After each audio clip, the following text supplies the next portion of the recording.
이 봄철은 많은 사람들이 건강을 우려하는 계절이죠.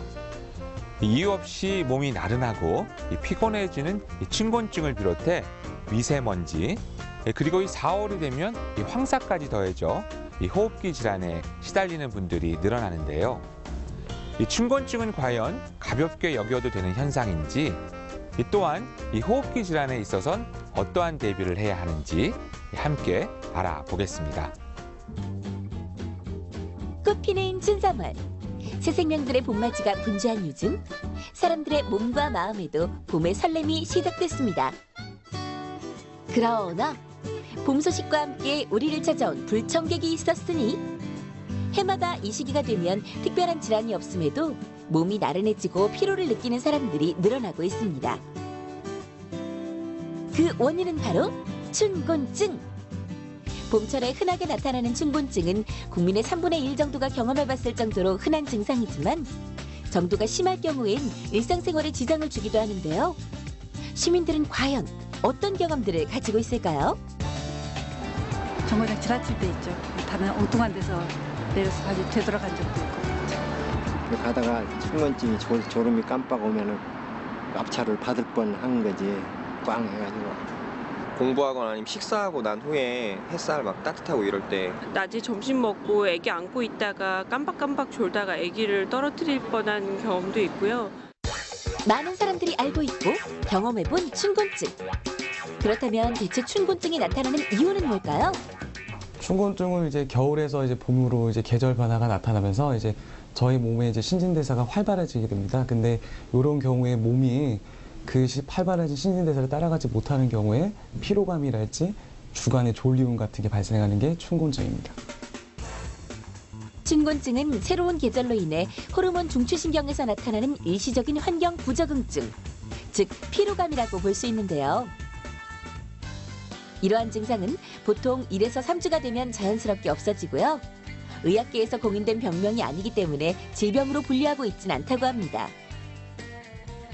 하지만 질병이 아니라고 해서 춘곤증을 간단하게 넘기기엔 일상생활에 미치는 피해가 만만치 않죠. 특히 도로에서 일어나는 아찔한 졸음운전 사고들을 보면 결코 남의 일이 아니라는 생각이 드는데요. 1, 2월 중엔 500건 이하이던 졸음운전 사고 발생 건수가 4월이 되면서 급격히 증가하기 때문에 봄철 더욱 각별한 주의가 필요합니다. 이렇듯 춘곤증은 그 자체만으로도 일상생활에 지장을 주지만 춘곤증 증상이 또 다른 질환의 신호일 수도 있다는 사실. 특히 40, 50대 중년들의 춘곤증은 건강에 적신호일 가능성이 크다고 하는데요. 만성적인 피로감이 이제 3주 이상 지속되는 경우에는 그러니까 40, 50대 중년 남성 같은 경우는 만성 간염이랄지 결핵의 그 가능성이 높게 되겠고요. 특히 이제 중년 여성분들 같은 경우는 갑상선 기능 저하로 인한 만성적인 피로가 원인이 될 수 있습니다. 그래서 준비했습니다. 춘곤증도 이기고 건강도 지킬 수 있는 스트레칭. 춘곤증을 이겨내는 간단한 스트레칭 방법을 알려드리도록 하겠습니다. 의자에 앉아서도 효과를 볼 수 있는 첫 번째 동작은 허리를 곧게 펴고 한쪽 팔을 등 뒤로 접은 후 목을 대각선으로 숙이면서 5초 정도 지그시 눌러줍니다. 이때 목의 긴장감이 풀어지도록 숨을 후하고 내뱉어주세요. 이번엔 양손을 깍지 낀 후 어깨 관절이 이완될 수 있도록 팔을 최대한 뻗어줍니다. 좌우 교대로 옆구리가 늘어나는 느낌이 들 때까지 쭉쭉 뻗어주세요. 고관절 부위를 풀어주는 동작입니다. 의자에 앉으셔가지고 한쪽 발을 꼬아주시면 됩니다. 그 상태에서 한쪽 손은 오른쪽을 눌러주시고 한쪽 손은 발목을 잡아주시면 됩니다. 그 상태에서 아래로 쭉 눌러주시면 됩니다. 자, 이 동작은 5초간 유지해주시면 되겠습니다. 이렇게 틈틈이 간단한 스트레칭으로 졸음을 이겨낼 수도 있고요. 또한 활동량이 많아지는 봄철. 각종 영양소의 부족으로 춘곤증이 나타날 수도 있기 때문에 적절한 음식 섭취가 필요한데요.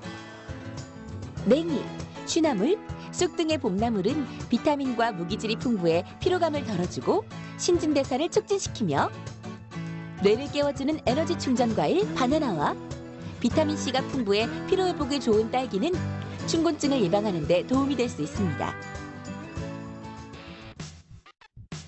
이번엔 봄철 또 다른 불청객, 황사와 미세먼지에 대해 살펴볼까요? 올봄은 특히나 미세먼지가 심각해 많은 사람들이 건강에 대한 우려가 높아지고 있는데요. 시민들은 과연 황사와 미세먼지에 대해 얼마나 알고 있을까요? 미세먼지는 인체에도 안 좋은 거고 황사는 그냥 모래바람이고. 몸속 안에까지 깊이 들어갈 수 있는 차이 아닐까요? 둘의 차이점이요? 잘 모르겠는데. 잘 모르겠는데요. 보통 공기 중에는 먼지, 세균, 바이러스 등 많은 것들이 떠다니기 마련이죠. 황사는 이처럼 다양한 부유물 중 모래먼지가 추가된 것을 말하고요. 미세먼지는 주로 산업 폐기물이나 자동차 배출가스 등 인위적인 작용에 의해 발생하는데요. 황사염, 질산염, 암모니아 등 유해물질로 구성돼 있어 신체에 치명적인 영향을 미치게 됩니다. 또한 초미세먼지는 초정밀 현미경으로 확대해야만 보일 정도로 아주 작아 인체의 세포벽을 뚫고 뇌까지 침투할 수도 있다고 하는데요. 지름이 2.5 마이크로미터 이하인 경우 초미세먼지로 분류하고 있으며 이는 머리카락 직경의 약 30분의 1 정도로 작은 입자입니다. 많은 미세먼지와 최근 시작된 황사로 인해 알레르기성 비염이나 호흡기 질환을 앓게 된 환자들. 특히 기관지의 답답함을 호소하는 사람들이 많다고 하는데요. 제가 요새 밖에 나갈 일이 많았는데 원래 있던 비염이랑 알레르기가 더 심해진 것 같아서 그리고 목도 더 아프거든요. 그래서 왔어요. 요즘 황사하고 미세먼지가 늘어나면서 약 환자 수가 한 20% 정도 증가하였습니다. 그렇다면 황사와 미세먼지에 지속적으로 노출될 경우 어떠한 질병에 걸릴 수 있을까요? 황사와 미세먼지 농도가 높으면 바이러스성 감염 확률이 20배 이상 올라가게 되는데요. 감기, 독감, 폐렴 등이 쉽게 올 수 있고 또 유해물질이 많이 포함되어 있어서 천식, 알레르기성 비염, 아토피, 알레르기성 결막염 등이 악화될 수 있습니다. 특히 매년 3, 4월이면 도시 전체를 잿빛으로 뒤덮는 황사. 작년의 경우 3월에만 총 3번의 황사가 발생하였고 그중 백령도 지역에서 높은 황사 농도가 관측됐습니다. 올해 한층 강력해진 슈퍼 황사에 대한 예상도 나오고 있는데요. 현재 저희들이 예상하기에는 황사는 올해 3월 하순부터 4월 말까지 평년보다 1, 2회 정도 더 많은 황사가 발생할 것으로 보는데 특히 3월 하순에서부터 4월 상순까지는 강력한 황사 한두 차례가 있지 않겠느냐 그렇게 예상을 하고 있습니다. 황사와 미세먼지로부터 대비하는 자세. 외출 시 마스크 착용은 필수. 하지만 마스크라고 모두 효과를 볼 수 있는 건 아니라고 합니다.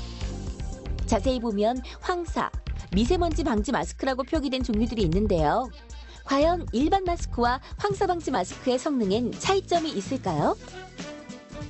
미세먼지의 입자 크기와 가장 비슷하다는 토너 가루를 사용해 실제와 비슷한 상황의 실험을 해봤습니다.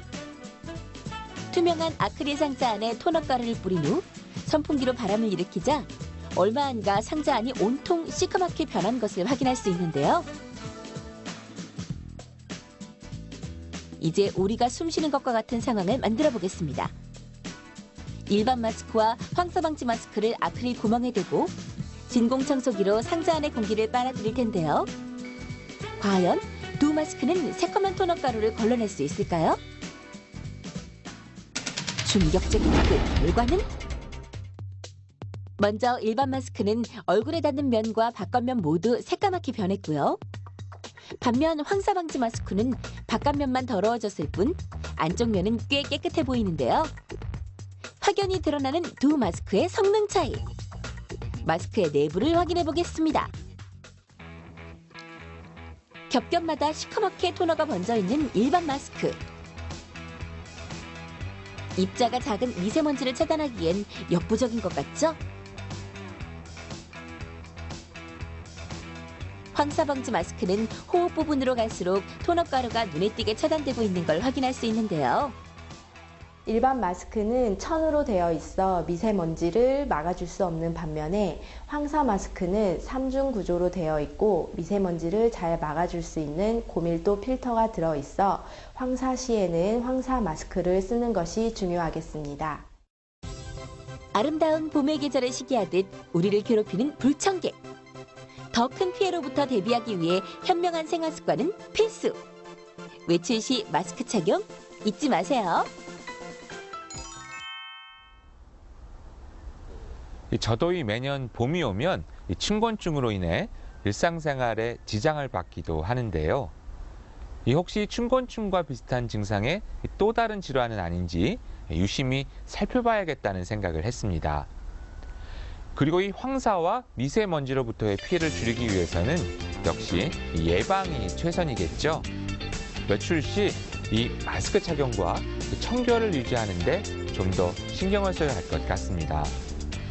자, 날씨로 보는 새로운 눈, 날씨. 오늘 준비한 소식은 여기까지입니다. 고맙습니다.